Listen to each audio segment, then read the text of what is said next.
राष्ट्रीय शिक्षण प्रसारक मंडळाने अपंग मुलांच्या शाळा उघडून अपंग मुलांच्या नावाखाली कोट्यावधी रुपयांचा भ्रष्टाचार केला। माझ्या एकूण 9 मागण्या आहेत। या 9 मागण्यांचा चौकशी करून संबंधितावर गुन्हे दाखल करावेत एवढी अशी माझी मागणी। 9 मागण्यांमध्ये जाणता राजा महानाट्याचा कार्यक्रम बीड शहरात घेऊन 97 साली त्यामध्ये कोट्यवधी रुपयांचा भ्रष्टाचार केला।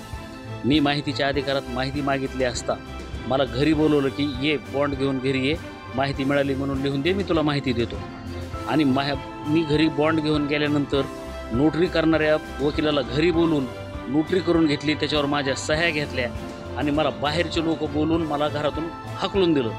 प्राध्यापक पत्की सरांनी उपसचिव आहेत ते संस्थेचे हाकलून दिल्यानंतर मी त्यांना सांगितलं, साहेब मी तुम्हाला नोटरी करून दिली आणि हे सगळा प्रकार त्यांच्या घरात जो CCTV आहे दारात त्याच्यामध्ये हे सगळा प्रकार आलेला आहे।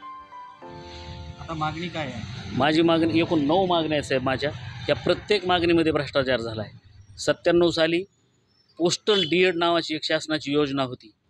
त्या योजनेमध्ये जर कर्मचाऱ्याला सरकारी मान्यता असेल तरच DED करता येत होतं, पण यांनी ह्यांचे नातेवाईकांचे नावं त्या DEDमध्ये घुसवले। ते कशा प्रकारे अधिकाऱ्यांच्या बोगस सह्या करून अप्रूव्हल दाखवलं, शासनाला दाखल केलं आणि ह्या लोकांना DEDला पाठवलं, DED करून जिल्हा परिषदेच्या नोकरीत पाठवलं। असे 18 लोक येतं।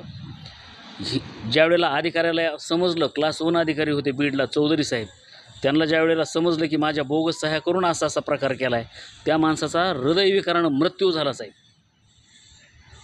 आता निवेदन कोणाकोणाला दिलं?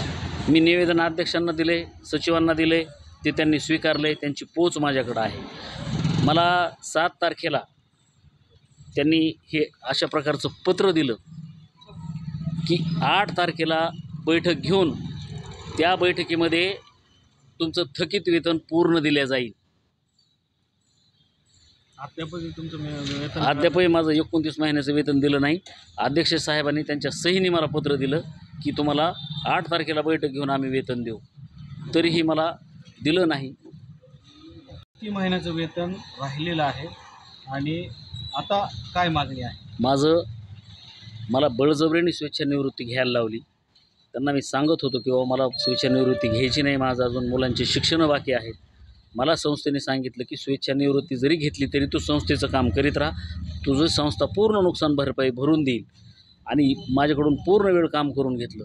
ज्या वेळेला मी माझी झालेली नुकसान भरपाई मागायला गेलो त्यावेळेला माझा गेल्या 5 वर्षापासून ह्यांनी छळ केला, म्हणून आज मी नाविलाजानं उपोषणाला वेतन माझं 29 महिन्याचं वेतन ग्रॅज्युएटीतील फरक असा राहिलेला आहे साहेब। किती रक्कम? एकूण जवळपास 39,90,000 रुपये माझं थकीत वेतन आहे साहेब त्यांच्याकडं। नाव सांगा। मी मोहन बेगवाडे, मुख्याध्यापक होतो मतिमंद विद्यालयाला।